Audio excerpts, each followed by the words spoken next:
The Open Society Foundation, now run by billionaire George Soros' son, Alex, will be hyper-focused on defeating one Republican candidate in particular in the upcoming 2024 elections. Hello, I'm Steve Inman, and welcome back to Resist the Mainstream, reporting the news that the mainstream won't. Don't forget to subscribe, like, and of course hit the notification bell to stay up to date with our latest reports.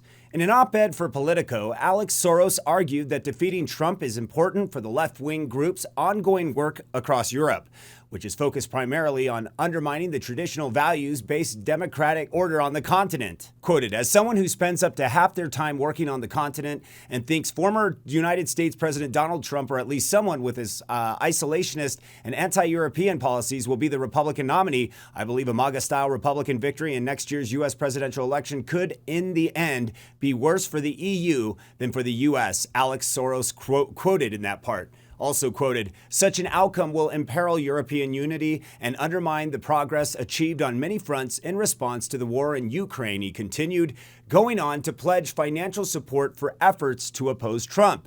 Quoted, we are adapting Open Society foundations to be able to respond to whatever scenarios might emerge on both sides of the Atlantic. Alex Soros also pledged to continue supporting its foundations in Ukraine, which helped sponsor the Orange Revolution in 2004 and the Maidan Uprising in 2014. He also quoted, there should be absolutely no doubt that we will continue to support our foundation in Ukraine. We are proud that network of civil society groups it has assisted with over $250 million since 2014 has played such an important role in resilience in the face of Russia's horrific war of aggression, he wrote. In the U.S., the OSF's latest project, so to speak, has been funding the campaigns of district attorneys in major cities run by Democrats candidates who de-emphasize traditional law enforcement and prosecutions of many crimes and who implement bail reform and other measures that critics say have led to crime explosions in their cities. Charlie Kirk also chimed in with the following on X, formerly known as Twitter, quoting, George Soros' son Alex Soros just wrote in Politico that Open Society's foundation will shift its focus to defeating Trump in 2024. Why? Obviously, he repeats what Alex Soros said earlier in our report. He says MAGA-style Republican victory could lead in the end be worse for the EU than for the U.S. and undermine the progress achieved on many fronts in response to the war in Ukraine. Trump has promised to stop the killing and end the war. I guess to the globalist crowd, peace in Eastern Europe is bad for progress. You do the math. Are we really surprised? I mean, what's new? At this point, you're going to have to take a number.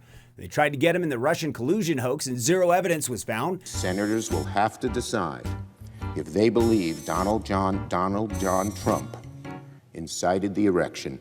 Which he did. Into inciting an insurrection, which he did. Since that failed, the Capitol riots was next in line, and that failed as well.